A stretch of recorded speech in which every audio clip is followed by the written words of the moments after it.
Hey, it's Terry Gorry, and this is the Irish Law and Small Business Podcast.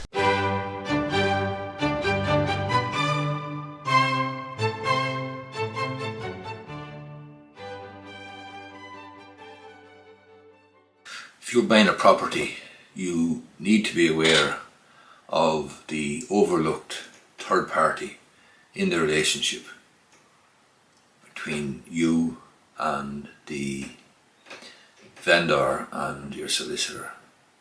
There is an overlooked third party, and that is assuming that you're borrowing money, you're lending, or you're borrowing from a bank or a lender. The third party in the relationship between you and your solicitor is the lender. Let me explain. Sometimes I would have a client who is looking at a particular property and are absolutely head over heels in mad with the property, and they come to me and I look at the title documents and I review title and I look at the planning documents and so on. I do what a solicitor is supposed to do, and in the course of my investigation of title and investigation of planning, I discover some problem or other. The problem could be minor or it could be relatively serious or significant. A serious or significant problem would be to do with, for example, planning, or an unauthorised development, or perhaps an attic conversion that was no planning permission and not carried out in accordance with the building regulations, or perhaps there's some problem with sewerage or with water, with services, or perhaps with the right of way. These are significant problems, and they are so significant that the solicitor must be concerned about getting good title for the lender. And the solicitor at the outset, remember, signs or undertakes, gives a solicitor's undertaking to the lender to obtain good title, good marketable title. That means that if the lender ever has to repossess the property and foreclose, that the lender will be able to sell the property without any difficulties with planning, or with title rather.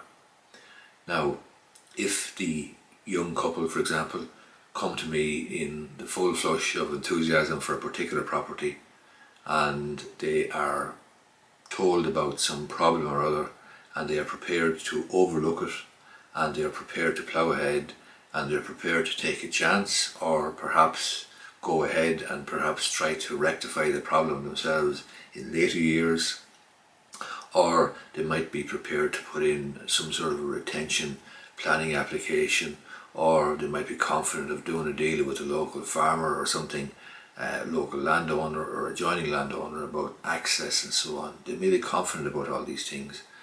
The fundamental point though is that the solicitor will be concerned about getting good title in accordance with the solicitor's undertaking, and you will not be getting good title if there's an issue about a right of way or access or sewerage or services or planning. In that situation, the bank, the lender, has to be on board, and sometimes the client doesn't understand why the solicitor would have to flag it up with the lender. Sometimes the client doesn't understand why the solicitor won't simply act on the instructions of the client, i.e. the purchaser. But it's not the case that a solicitor will act blindly to instructions. A solicitor must carry out certain professional duties. They have a duty of care, standard of care, and that involves investigating title and ensuring good marketable title is obtained for not just the client but for the lender as well. And that's where I say the bank, the lender, is sort of an overlooked third party in the relationship between solicitor and client, and it's easy for clients to get frustrated and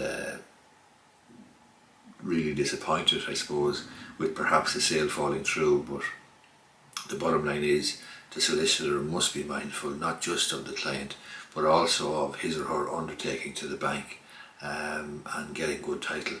Thanks a lot for listening, and don't forget to subscribe so that you won't miss an episode. And I'd really appreciate it if you'd leave a review on Apple's iTunes. It gives great encouragement and lets me know that I'm on the right track. Thanks a lot.